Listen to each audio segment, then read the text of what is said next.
munaasabadan lagu soo dhaweynaya gudoomiyaha golaha dhexe ee xisbiga wadani ee mudane cismaan afkaabo oo ay soo qabanqaabiyeen laanta xisbiga wadani ee dalka Jarmalka ayaa ka dhacday magaalada Frankfurt ee dalka Jarmalka. Munaasabadan oo ay ka soo xaadireen mas'uuliyiinta jaaliyadda Soomaaliland ee dalkani iyo sidoo kale mas'uuliyiin ka socday xisbiga mucaaradka ee UCD ayaa waxa isna lagu soo dhaweeyay Cabdalle ayaan la cartan oo ahaa siyaasi ka tirsanaa xisbiga kulmiye xilal kala duwan ka soo qabtay. Mas'uuliyiinta laanta xisbiga wadani ee dalka Jarmalka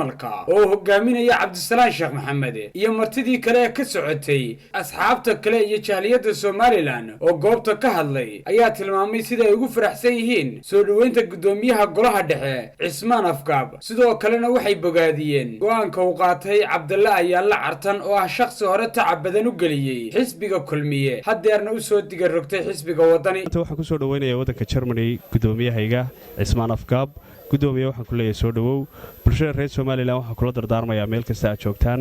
xisbiga wadani hadaan nahay waxaan idin sidnaa dhig fresh dhalinyaro wax qabad leh iyo mucaaradad xoogan oo ka hortagi karta khilaafka iyo burburka iyo wajiga ay la soo baxday xukuumadda dalka maanta ka jirta badbaado aanu qarankaga kaga saarayno khilaafka iyo maanta xaaladda dulka ku sugan yahay ayaan u midownay hadaan nahay xisaabta mucaaradka. waxaan ugu horeyn ku soo dhaweynayaa wadanka Jarmalka mudane Cismaan Afkaab gudoomiyaha golaha dhexe xisbiga wadani waxaan ku leenahay Cismaan ku soo dhawo wadanka Jarmalka annagana jaaliyadahaana waan ku soo casumay waxaan annagana ugu waajibaa inaan xisbi kasta oo soo casuma mas'uuliyiin jaaliyadahan aanu ka soo qayb galno mas'uuliyadooda aanu nimaadno dhamaantayo waxaanu halkan si qalbi furan aan ugu soo dhaweynaynaa gudoomiyaha golaha dhexe mudane Cismaan Ibraahim Nuur waxaan leenahay mudane ku soo dhawow dalka Jarmalka farxad bay noo tahay soo dhaweyntaadu. dhammaan ka soo qaybgalayaasha xafladda soo dhaweynta gudoomiyaha golaha dhexe Cismaan Afkaab marka labaad waxaan salaamayaa jaaliyadda guud Mustafa Muumin oo xisbiga UCD Cabdisalaan oo xisbiga wadaniga waa gudoomiye cusub oo dhawaan ku soo biiray siyaasadda laanta Jarmalka. waxa mar labaad mar saddexaad leeyahay ku soo dhaweey Cismaan Afkaab wadanka Germany marka soo dhawo Germany sidaad arkaysana labeentii iyo mataqaana miidii reer Soomaaliland baa koor fadhida caawa rag iyo dumarba waxa u yimaadeen in adiga kugu soo dhaweeyaan Germany waxaan ka mid ahaa saddexdii qof ee laanta xisbiga kulmiye Germany aasaastay xirallo ka soo qabtay inkastoo markii dambe si iskayaan sagaga tagay xisbiga muddooyinkii ugu dambeeyeen aanan ka tirsanayn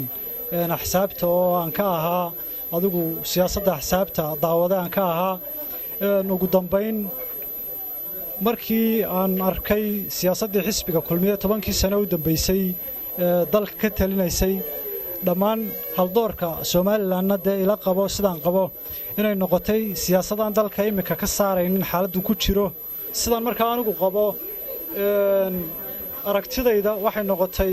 kaarka aynu ku bedelan karno xisbiga kulmiye maanta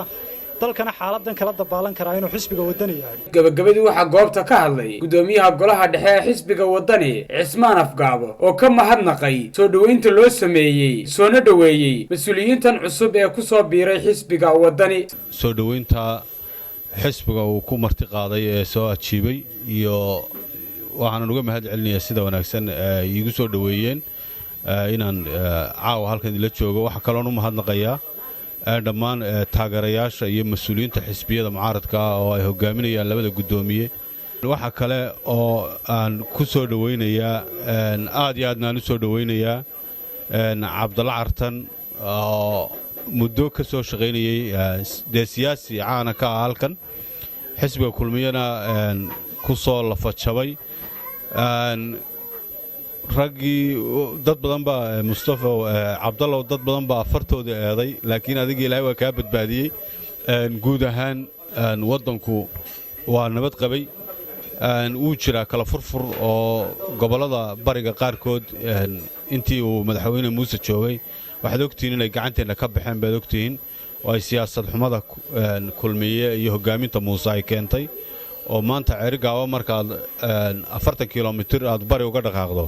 waxaad ka baxaysaa meel ay Soomaaliland gacanta ku haysaad ka baxaysaa. Zakariya Jeelani, Saab TV, wararka iyo warbixinaha dalka Jarmalka.